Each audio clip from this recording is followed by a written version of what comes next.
I'm Shane Nyland, and my co host is Blake Musser. And these stories you're about to hear are from Weapons Company, 2nd Battalion, 4th Marines, 1st Marine Division, about the events surrounding and directly from the mouths of the people who were in Ramadi 2004.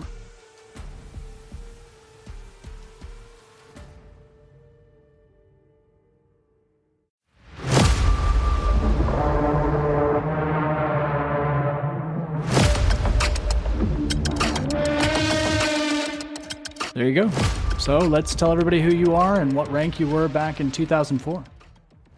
Kevin Sakaki, and sergeant in 2004. Yeah. Nice. And so my memory serves, you started in headquarters platoon. Is that right? In Iraq? Yes. Yeah. So before we left, we were doing the workup. That was when they kind of started doing the reorg, sort of, if you will, like be down. I think that's when we started going with instead of weapons, we went with mobile assault platoon, Yes. And so right before we left, I think that's when, at the time, Gunny Mararchi got pulled to H&S to be the company gunny.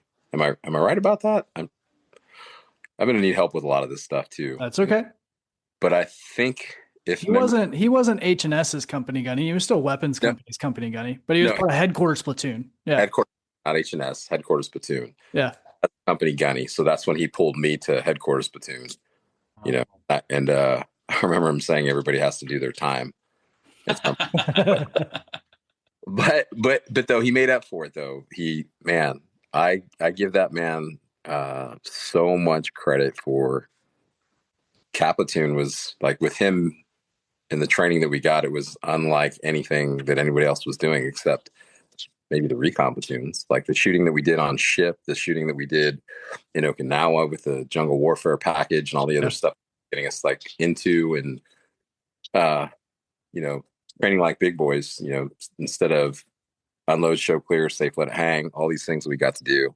So I credit him a lot for a lot of my career path, so to speak. But yeah, the training we did prior to leaving Okinawa, especially and he started with really nailing it down with Cap platoon in Okinawa, but then he spread it to the whole company. Yep. And made the weapons handling skills second nature. Oh yeah. When he put on that little mini, made other people in the company as sort of like actors to act like they were insurgents. And we went and did like that, using the sim rounds to shoot each other and throwing the fake arty sims as grenades and stuff. And it was just him and that dude from Echo Company that put that on. Like there was nobody else that did that in the backyard of our, of San Mateo. Yep. That's right. I forgot about that. Yeah. He designed and built that himself. And the weapons handling skills and the scenarios were all in his brain. Yeah. He did. I still talk to quite a few people, and a lot of people, especially if you were in CAT, like give him credit for, the reason why they feel like they came home, 100%. As an 81s man, I'm often saying how he 100% made sure that we were as successful as we were. Yep. Yeah. 100%. There's absolutely no doubt. Yep.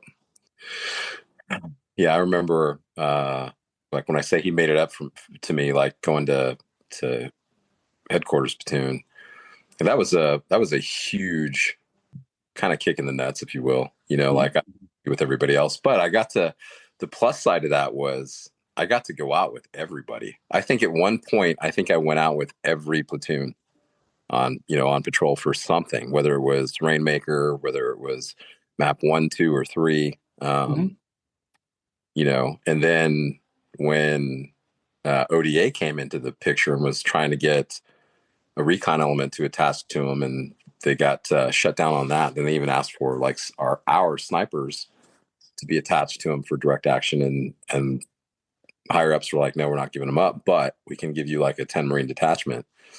And that's when Gunny Mararchi at the time threw my hat and the name of the hat, and I got to go do that, which was amazing.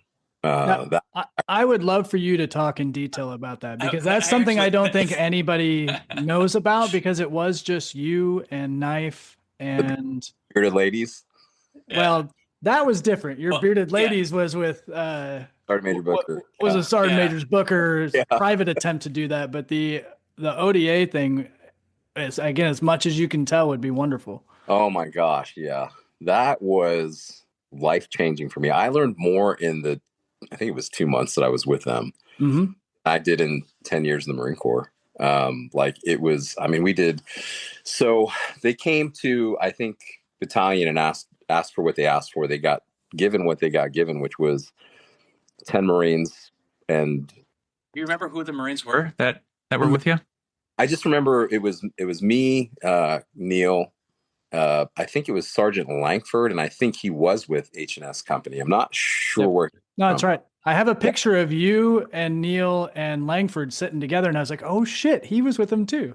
Yeah. Yeah. And it was beautiful the way they set this up because of Langford's connections with, his direct access to H&S. Like the reason ODA wanted this in the first place was because they wanted to be able to do like hits on high value targets and direct things without having to go through the red tape, because they were kind of operating in our AO. Mm-hmm. And so what they did, they came and they wanted this relationship, so they didn't have to waste time going to Blue Diamond, processing everything, having it be, put out from there back down who was going to do what. Like, and usually it was us providing a cordon for them or something else. Yeah. Having to wait for it. So when we came together with them, it streamlined that to It's genius, actually. Yeah, it was really beautiful. Just amazing for us to be able to kind of just, if there was something that needed to be handled, we just did it. And Langford could just even get on the horn and call over to the CP and say, hey, this is where we're going to be. This is what we're doing, and boom, off we'd go.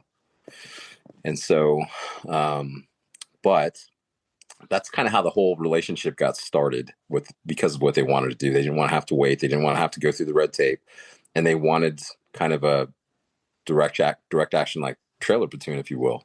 Right. And that's kind of what we became. But it was actually gold. It was more than that, though, because we really were fortunate that the team that we were with integrated us into their team instead of kind of just being like a outside trailer platoon sort of thing. We got to actually, we had to kind of earn their trust first. So they put us through a whole lot of their training, everything from like foreign weapons training to a lot of housework. They had their own little kill house on the base over there. Wow. It was freaking awesome. That's cool. And so we did a lot of training, a lot of training, like with, how they operate and how they do CQB, doing, like free flow, dynamic entry, all the different things. Like we had to learn how to make charges to blow doors and all these things, and then integrate into a stack with them going into a house. It was kind of brutal because I remember like one time, I don't remember who the one man was, but you show the bang and then the two man shows the bang and throws it in. But if one goes, we all go, kind of thing. Yep. So one man just followed the bang in the room, and they're like, follow it. I'm like, shit. Yeah. So you go in, and it's just like that happened a couple different times that I remember, but it worked out the bugs. It was really cool. But I mean, we were learning everything from like surreptitious entry to, which was like picking locks, to hot wiring vehicles, to all kinds of things. It was like drinking from a fire hose for like a week. Yeah. Yeah. I mean, all of this stuff, it was like, but the really crazy part about it was if the Marine Corps had been doing it, it would have been kind of like a boot camp style thing, not a gentleman's course. But this was just like, hey guys, time you guys want to hit the range tomorrow? We'd show up and the guys would come down in like shorts and flip flops, Yeah. That's what I remember is on July 4th, they were launching off the flares because we could see their camp, and they were shooting flares off as their own fireworks display. Yeah. And so we looked through the tow site to see who's doing it. And there's two dudes in board shorts and flip flops just pounding flares. And we're like, oh my God, that's hilarious. Yeah. That day was hilarious because it was nuts. Like I remember one time we drove all the way back to Baghdad. Oh. And like while we were there, like we went into the PX, not because we had to get like civilian clothes too to be able to. because I remember going over to Blue Diamond a couple times with them to go into the CP, and I'm wearing like the digi bottoms and like go fasters and like a t-shirt and a baseball cap, and people are like, "What the fuck? Who's this guy?" Like with the 1911 on my hip and a M4, because none of us had M4s. We all had the damn long guns and all that. Yeah. So it was kind of funny, man. Like, but I went into the PX to go buy, just like, oh, I'm gonna get a Swisher Sweet while I'm here, some stogies, and they had cigars, and the guy was like, don't pay for those. We'll just put it on our budget. Nice. I was, damn, okay. So they paid for all our clothes and everything. But I remember for 4th of July, this was fucking hilarious. They had one of their dudes was like planning it, and he actually bought a shawarma machine to be able to cook shawarma, make shawarma. They dancer, and oh my gosh, it was hilarious. Well, you guys heard the festivities. It was just like here, all this is. I think that was probably one of the most surreal things that happened there, because it was just like, here we are in the middle of the shit, and it's like, we're all sitting down watching a belly dancer and drinking a beer. Well, I couldn't see the belly dancer through the toe sight, but that's awesome. Yeah, it was pretty good though. We did a whole lot with them, and what they would call ASO, Advanced Special Operations, which would be like, when I would go to work for Blackwater and then later start working for the CIA, they called it tradecraft. Yep. But like meeting with assets, developing assets, doing CPUs, clandestine pickups, and all these different things that we were doing all over the place, rolling around in like soft skin, Indige vehicles, dressed like Indige. Yeah. There's a lot of different groups that get to call themselves special forces, but ODA, Operational Detachment Alpha, is like they're the Green Berets, right? But that's like, people don't realize how they're like, I don't know, such an interesting operational asset in that they get to operate in the in-between portion of like the State Department, the CIA, like all these other, they operate differently. Yeah, it was really cool. And the way they lived, and then even that's I actually got to see like McAuliffe when he went to recon before we left, and those guys would come over and use the range to train. Nice. Like hang out in the house, and eat all the snacks and the food, and it sounds about right. Get all the licky chewies and go, yeah, that was kind of cool. No, but you didn't spend that entire time with them, or how did that work? I mean, 2 months, because you came back. So we got chopped to them to one team in ODA. Mm-hmm. When that team rotated out, was kind of on the tail end of their deployment. The oncoming team we stayed with for a short while, but each team within an ODA unit kind of does things differently. So like that team didn't have the same, I guess, like operational need that the other team did, or they were going at it from a different angle. I don't know what their deal was, but we stayed with them for a little while, and then they just said, "Hey, we don't really have a need for y'all," and they just cut us back to the battalion. From my memory, now you'll have to correct me, that was kind of almost, I don't know. Our deployment was short. It was 8 months. So it was like mid to end of deployment, because you came back to us right after Operation Traveler with all the Zerkawi stuff. Yeah. Well, we actually were kind of doing something in conjunction with that with y'all. Yes. I remember one time, I think I was talking to Heath about this recently, but you guys were, I think the company was actually setting a cordon for us. Correct. And, yeah, that's when I shot a guy jumping across the roof. That was funny. But yeah, it was a lot of stuff like that. It was pretty cool. It was just, so I came back around that time, and I think I was not with y'all when Condi was KIA. Yep. And then when I came back, that's when they sent me to Map 3, which was Condi's platoon. Mm-hmm.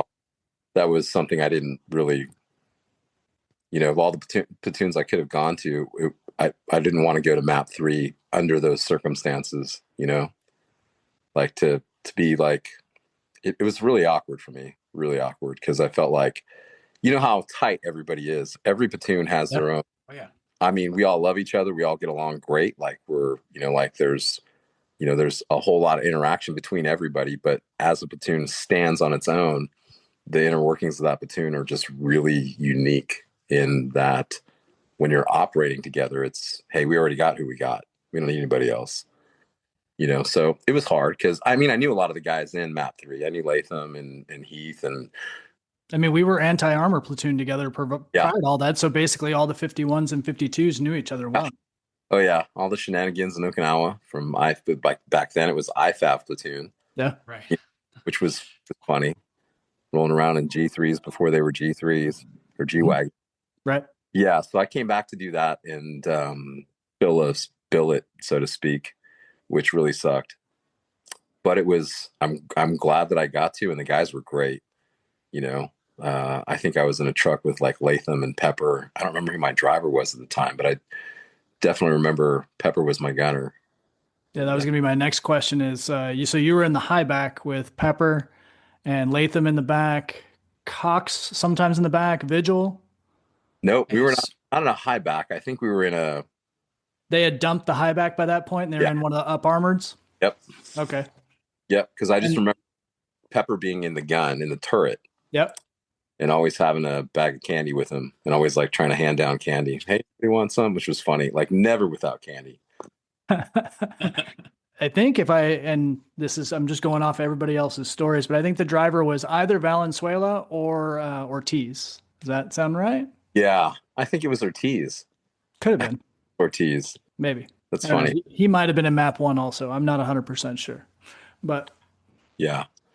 So after you gotten over to map 3, did you have any bigger operations at that point? Because we started, I think some of our bigger operations had just finished. Yeah, not so much bigger operations. We were still, gosh, did we have another bug hunt after that? I don't remember. So we did. We had I don't remember the name of it, but it was August 9th. And it was in the industrial district, right? Just north of Saddam's mosque. Yeah, gotcha. Yeah, we were part of that. Like I remember that too. Mm-hmm. Not a lot then. We were going out a lot. Sure. But and then I think we were stuck doing some of the left seat, right seat before we retrograded back. And I remember being at the government center when everyone else was going to Junction City for a bit. Yeah. So you were there on September 11th and 12th for all the shenanigans that happened with the government center and everything. Yeah. Just got there before, I think, what was his name? Diaz? Yeah, got hit by the mortar. Yep. And then he got evac'd. Yep. Blake, didn't you get hit too? Didn't you? So my truck got hit with that RPG the day before and fucked me all up. And then I stayed in the game, but then I was going up the ladder to see Diaz and got blown off the ladder. But I got rattled, but I didn't get hurt. Crazy. A lot of the stuff that happened before I got cut to ODA. That's when I was really going out a lot with like map. Shane, you were in map 2, right? Or map 1? Map 2. Map 2. Yeah, I got to go out with you guys a lot because of Lieutenant Stevens. He was awesome. He didn't care if I rolled with you guys at all. So every chance I got, you guys got to go out. I got to go with you guys. Not every chance, but a lot of the times I did. Between that and map 1, not so much. A few times. That was Lieutenant Crawford. Mm-hmm. I think he only came out once or twice with Sledgehammer. Right. And then, I don't remember that many times with you. I remember a couple, but I don't remember that many. Right. And then anything else that I went out with was with Gunny Mararchi as his gunner in a high back where with the homemade pin mount, I don't even know who made those. I don't remember. Wasn't that you, Shane? Didn't you weld some of that? Yeah, there was a couple of working parties, but that specific weird pintle mount system we built from Gunny Mararchi had scratched those plans that he made in his head on some paper and came over and traded a bunch of MREs to the CBs for us to use a plasma cutter and a welder. That's right. And we had a big pile of scrap. It was angle iron and all this other stuff. And he drew this thing out on paper and he's like, build this. And so it was me and Savage and Monroe and just a whole bunch of people. Idea of what we came into Iraq with, what we ended up man, like that we Yeah. came in no armor, Right. no. Like I remember. Do you remember rolling? Did you fly or did you drive? We drove up. Yeah. Right. Okay. So yeah, like when we rolled out, like it was the soft skins, and we just took the doors off so we could get out easier if we needed to. Yeah, I had half doors. There was a National Guard unit that had come, and they had dumped a bunch of extra armor, and so Yeah, we had jacked some armored half doors. I But they were remember. half doors. I mean, they literally came up to mid arm. Now I can't. Can you confirm this for me or not? Because I think sometimes some of the memories are like a little off for me, crazy. But like, I won't use names, but were we? I think at one point when before we LOD'd, it was like we were 2 Humvees short, and the next morning, like I think it was Scrat and like Lance Corporal Underground, right? Like I remember doing a count going down the line, and we were right on the money. We had 2 extra Humvees. Don't know where they came from. Nobody asked. Nobody cared. We did get an extra Humvee. I don't know where that came from. Just Yeah. one though. I don't remember 2. Oh So my. I can't speak to the Humvee, but I just found a letter recently, and I just told the story a little bit ago. But like when they would come down on the convoy coming back into Kuwait, they had like a dump off space that was supposed to be shared amongst everybody. Right. Well, I found out when the next convoy was coming in at like 21 or 22, and I took a Ponte over there, and we scavenged it was a Stanford and Sons like back of the high back just filled with new tires and jerry cans and armor, and we I think we're the like I don't think there's any other branch that's as resourceful as we are, like literally for what we left with, what we ended up doing, what we came, how we managed to get through the things that we did. It's like super impressive. I mean, here's a funny story, nothing to do with armor, but you guys remember how like we were always eating fucking carrot cake, carrot cakes, like and then like we thought for like, I don't know about you, but for a while I thought that's all that was coming, and then we found out there was chocolate and vanilla, and that was H&S Company that was hoarding them because they would come into them and they would divvy out who got what. And so I remember once, same person like rolls down like in a Hummer, a high back Hummer, and he's doing his normal little giggle and he's like running back and like filling everyone's freezers, and he stole all of the chocolate and vanilla cakes, like dipping out to all the different and so like he left them all the carrot cake. Yeah, Neumeier was we used to joke and call him and Hradsky, I think Hradsky. Yeah. We used to call them the ferrets because they would disappear and come back with new treasures. Yeah, all the time. Yeah. Great. So great. Yeah, those are some funny stories. Yeah, my favorite one of them doing that was when right before we were about to cross the Kuwait-Iraq border, an army convoy was next to us at whatever camp that was that we parked at. It was more like a parking lot, like a desert parking lot. And they snuck over to that convoy and took 3 toolboxes full of tools from their mechanics.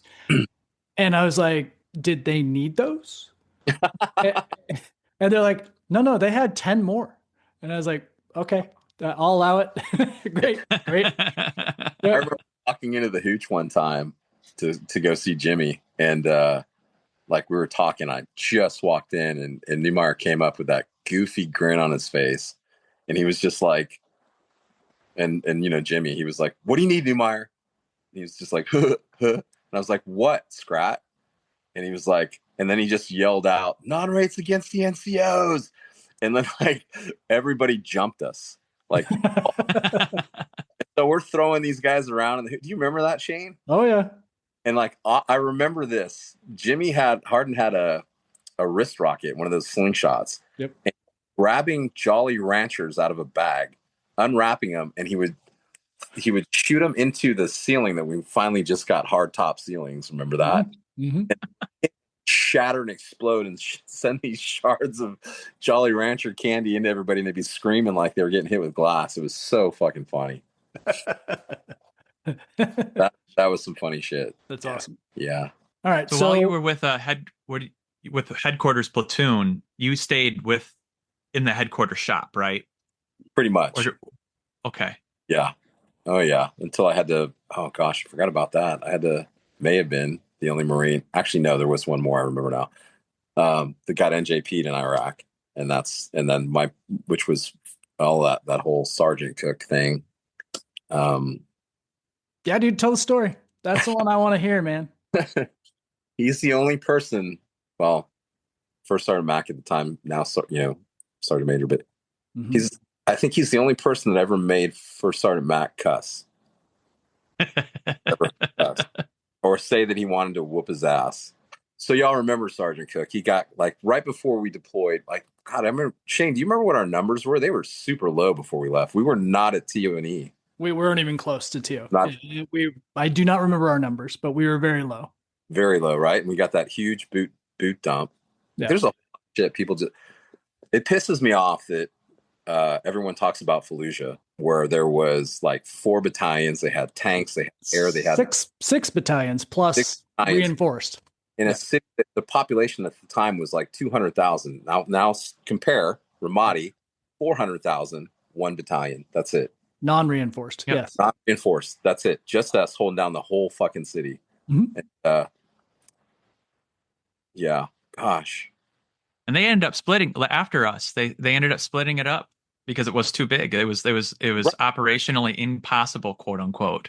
Yeah. Right. Because we were a bunch of cowboys. But when we got, but we held it. Hey, motherfucker. We got a huge boot drop before we left. Yeah. And then we got, I think Cook was was he the only NCO that came from somewhere else? Like, yeah, he was new to, not the only one, but he was new to us. There was a couple others. We had Lachard, and Lachard came kind of late. They were in their MOS. Like, they were. Like, Cook came from somewhere doing some Pogue unit job for, like, he was trying to get out of infantry, and he even made claim to that he didn't want to be in the infantry and doing his job as I don't remember what he was. Was he Blake? Was he a mortarman at the time? Do you remember? Yeah, I don't remember his MOS at all. I'll be honest. Like, until you just started the story, I had completely forgotten about him, and so I'm like I'm barely grabbing. Like, I still don't even have his face in front of me yet. So yeah, so he was special. He didn't want to go out on once we got into country. He was gosh. When we were training and we were doing all this other stuff, he would always disappear. When we got to Kuwait, Gunny Mararchi made me be his battle buddy. So I had to follow him around. Like, we had to be paired up everywhere so that he couldn't just disappear anymore. And he would still try to. We were getting the CP set up, and like we had to put that big ass map on the wall of the AO. Yep. I may or may not have one. We had to build that. Like, we had to go get imagery from Blue Diamond, bring it back, draw all the grid lines on there. Couldn't do it without help, but he would always disappear. And so I'd have to send people to go find him. And then once it got time for like ops to go on, he refused to go out of the wire. Like, he refused to leave. So I remember getting in his face. He got up and got back in mine, and I grabbed him by the throat and threw him on the ground, I think. Actually, I was just checking his neck for a pulse.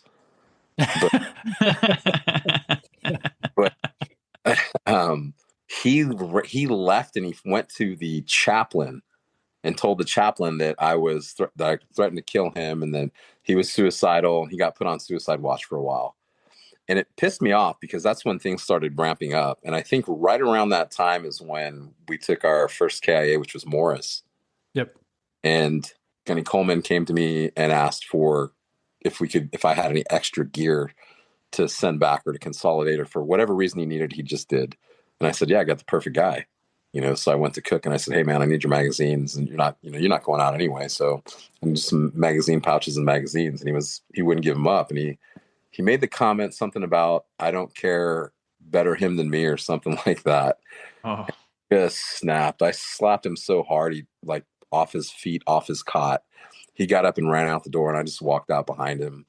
He picked up this big rock, like overhead, like he was gonna like hit me in the head with it. And I punched him, And next thing I know, I'm being tackled by like Moo Moo and Heath and somebody else were like pulling me off of him. Oh yeah, I got told when he went on suicide watch, I got told that I couldn't touch him, talk to him, anything. So after this, he went to the chaplain, and then chaplain took him to like battalion or something like that. I don't remember how the whole thing went down. I really don't care. What ended up happening though was I ended up having to get NJP'd like to where and it was very almost comical. First Sergeant Mac told me to just shut my mouth and go through the motions and take it. And that if I could, keep myself clean for the rest of the deployment, nothing would ever happen with it, kind of thing, I guess. My punishment was I couldn't go out on ops. I couldn't leave the wire, and I had to actually move a cot into the CP for a week. Like radio watch for a week, no ops, no leaving the wire for a week. Mm-hmm. And it sucked. It sucked. Yeah. I remember that. You got grounded in combat. I got grounded. You can't go play with your friends. And I'm gonna chalk that one up to First Sergeant Mac, because he was everyone's guardian angel. He was just 1,000%. Yeah. Oh yeah. I love that man. Like, he was, between him and Gunny Mararchi, he was probably, those were two of the men that I looked up to quite a bit. Different ends of the scale, but wisdom nonetheless from both. Yeah. And to that fact too, Gunny Coleman must have, like, I remember he was, man, when we were on ship, I don't remember when or where this was, and I don't even remember who it happened with, but I had gotten into a fight with somebody, and he pulled me down to the well deck and just ripped my ass. And he's like, if you have to put hands on somebody, you failed. And just completely ripped my ass, and then stopped. Like, he had me locked up, POA and everything. And then told me at ease, and then started talking to me like a human being, and was just telling me, that he expects better from me, and that's not leadership. And like, we had this just amazing conversation about, I think he just believed in me. And, he told me that, and he expected better from me. It was one of those times where you walk away feeling like you let dad down, kind of thing. I remember first meeting Gunny Coleman, and he was, I think, fresh off the drill field when he came to 81s. And yes, the day before. Yeah. And trust me. It showed. And I remember thinking, like, what the fuck is this? This guy is all boot shine and bullshit and nothing. And I don't remember what happened, but somebody got hurt when we were doing the land navigation course in Okinawa.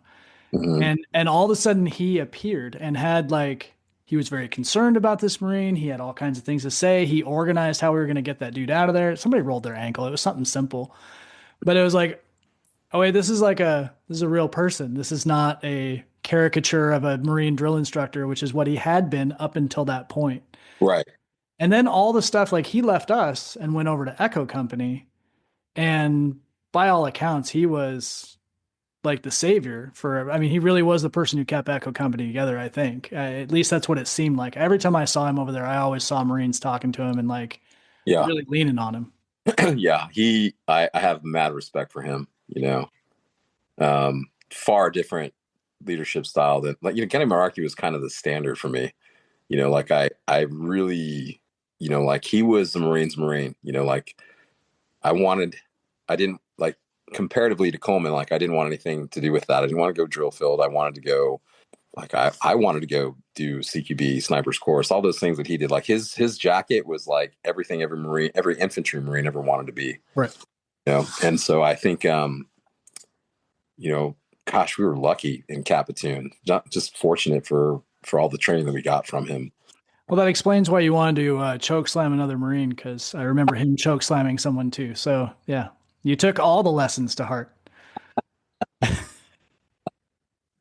Oh my gosh. I know who you're talking about too. That was Cutter. That was so funny. Yeah. Uh-huh. I remember him coming back into my room right after that with tears in his eyes, and he's like, I thought I was going to die.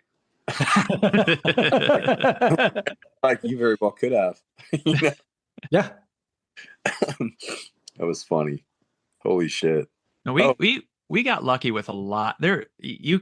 there isn't just too many people in our larger leadership teams that weren't really, really solid. I've talked to a lot of friends that have gone in other places, and Mhm. actually, I was just hanging out with Mark Shot Oh, for her birthday, and he ended up, he got out right after Oki. Well, he got involuntarily extended, so right. the second we hit CONUS, he was gone.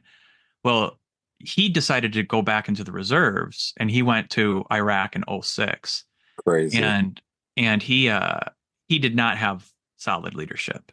Yeah. And so that is a huge blessing for us. Yeah, we were Because really fortunate. We had some really great leadership. Gosh, I mean, like I said, you guys had Coleman and Cook, and like the other Staff Sergeant Coleman. Yep. yeah, Pat Coleman. and then it was map 3 was Gunny. Gunny Crutcher and Staff Sergeant Rapazzo. Yeah, And then map 1 was Crawford and Drake. yeah, And then they had Gunny Drake. Cook and Lieutenant Dobb. Yeah, Drake. I think Drake was another good one too. Like I didn't always see eye to eye with him, but like, I mean, his leadership was pretty solid. I learned a lot from him. Yeah. I was just going to say, do you remember, you and I were talking earlier, do you remember the time when when I went out with y'all, when we got a little blue on blue with an Abrams shot at us? Yes. Yeah. Please, if you feel free, I will chime in my part as well. Holy shit. Oh my gosh. I just remember we were going out to the edge of our AO. Supposedly there was intel on, like, am I wrong on this? It was like Chechens coming through, Chechen snipers that we were supposed to be looking for. So the back end of that was the guys in Fallujah had taken down some kill house, and there was a Chechen found in there. And so it was nicknamed like the Chechen house, only because there was one Chechen in there. And so, yes, we got the intel that there were Chechen snipers that were coming. I remember that. And so I remember going out to the AO. I remember the road was high. There was like a little village down as you're heading out of town towards the left, if I'm not correct.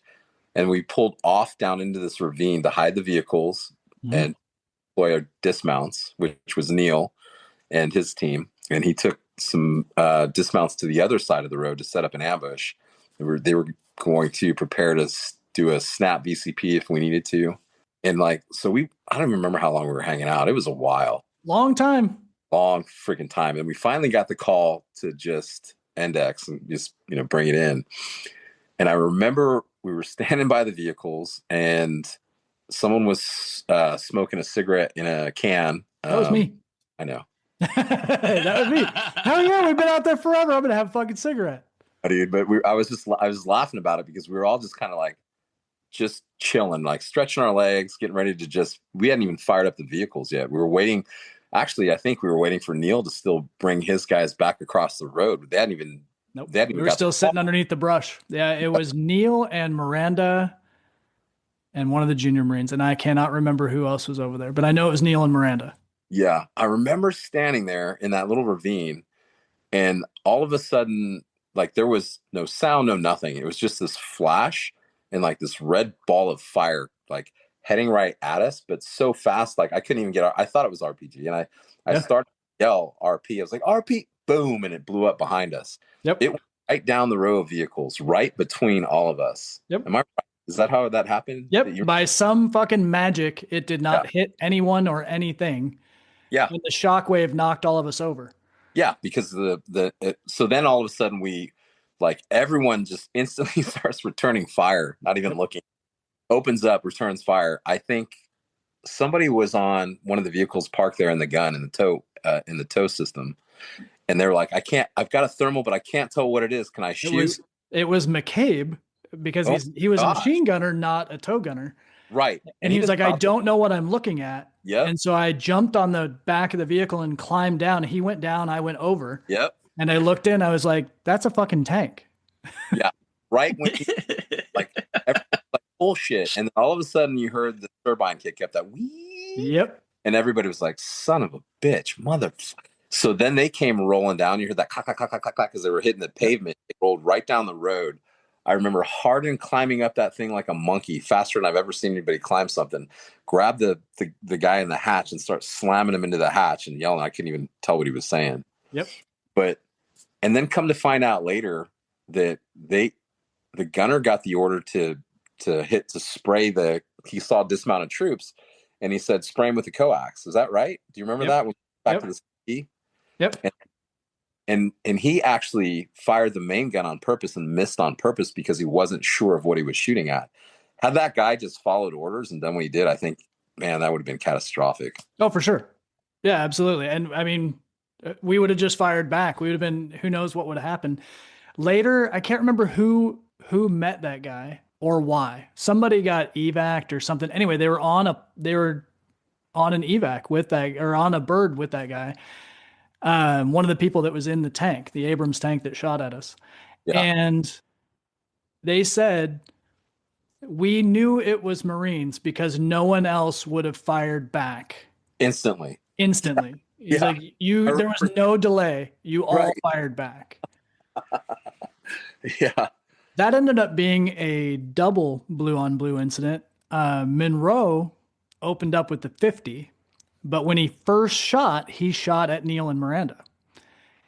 And Hardin screamed at him, and he turned the gun and then fired at the tank as well.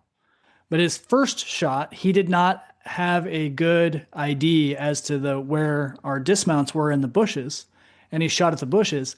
I found out later that he skipped a 50 round right off of Miranda's back.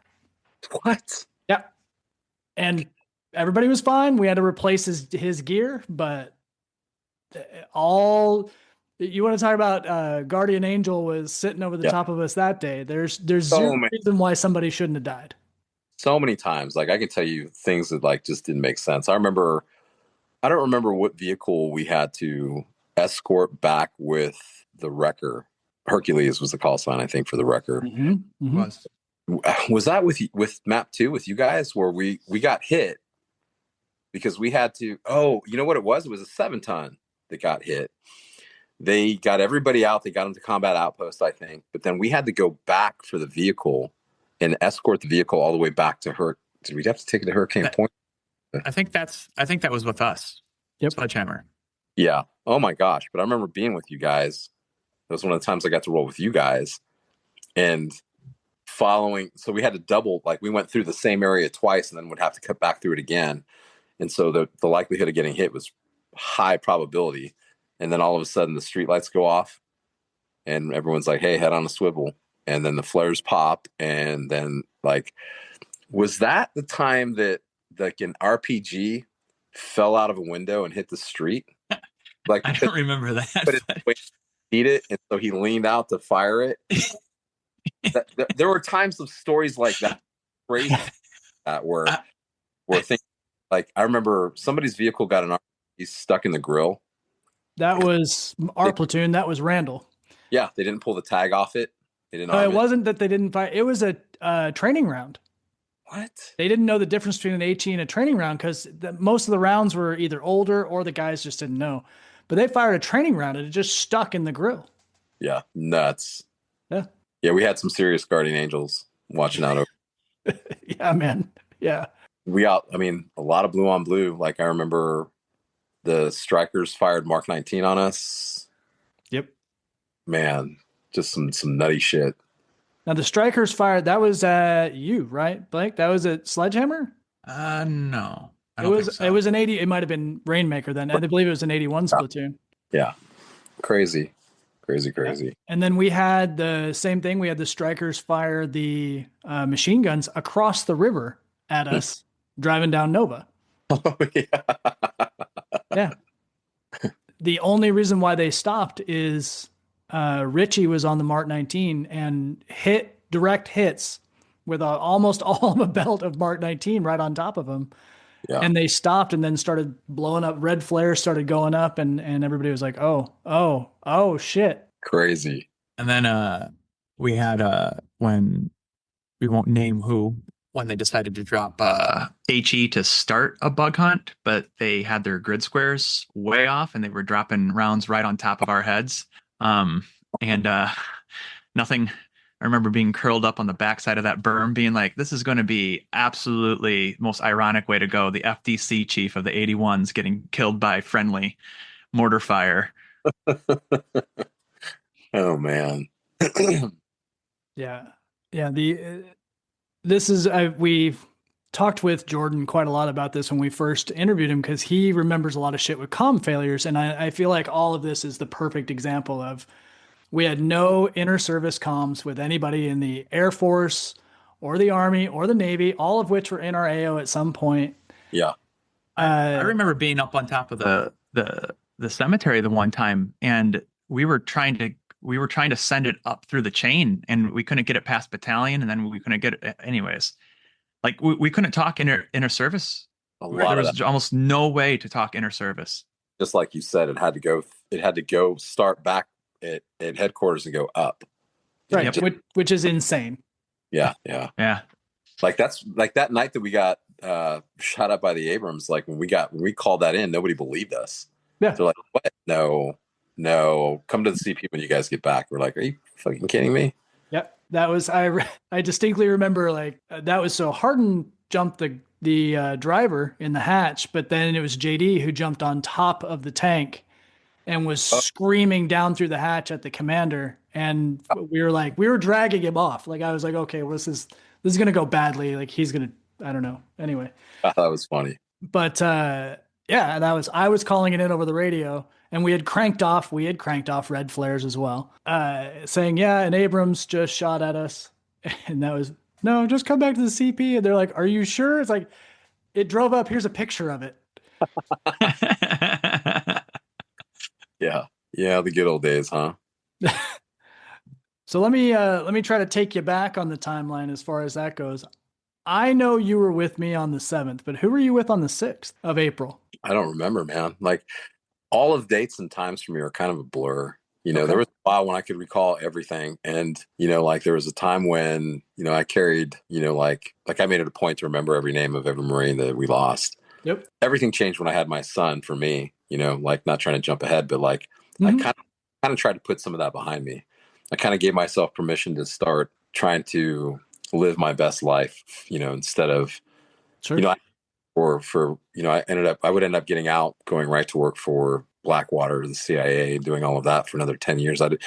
And then I'd have a son and I quit it all. I gave it all up. But when I got out of that, I started working with veterans. And I just remember dealing a lot with survivor's guilt and thinking to myself, hey, well, if these people were standing right in front of you, would they tell you, hey, congratulations for throwing your life away and pissing away your family and drinking everything away because I died? Thank you for using my life as an excuse to fall apart, And so like, I remember thinking that. And at some point I just remember being able to just, not in a dishonorable way. Like I like, here, I'll show you this. If you guys can see this, I still have, this wants me to do it.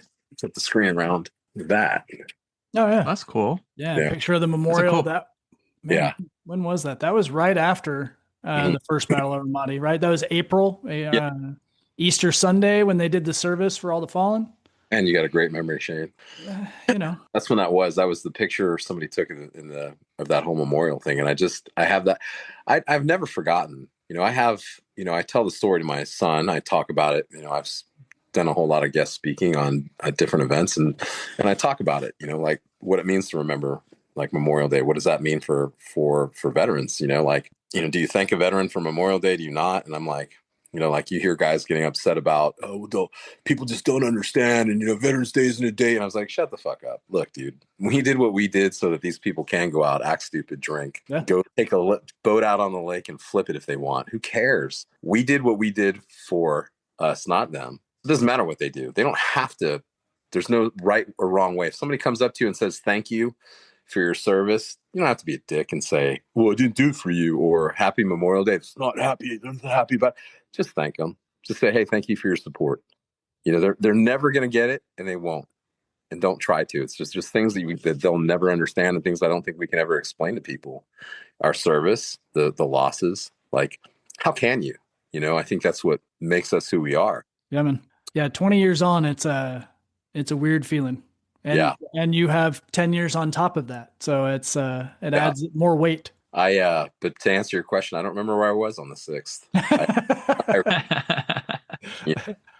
That's all right. That was a good sidetrack. I can tell you where you were on the 7th because you rode in my truck specifically.